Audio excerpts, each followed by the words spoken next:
There we have a Vivo Y16, and today I will show you how you can send fax messages on this device and receive it. So we have to start from the downloading a fax app. You will find a lot of it in the Google Store, but I chose that one. Of course you can choose the other one. So I have to open it, allow the permissions and allow it again.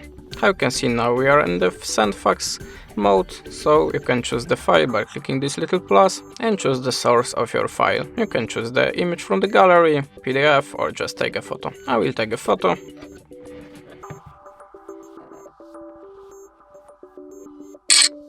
Oh, sorry for that. Now you can just adjust your shape of your document, and if you're ready, go.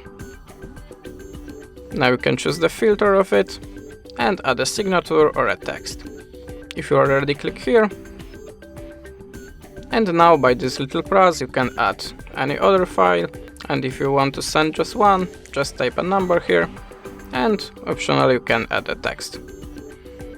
Now to send it, just click here. And that's it. Thanks for the watching, leave us a subscribe or a comment, and goodbye.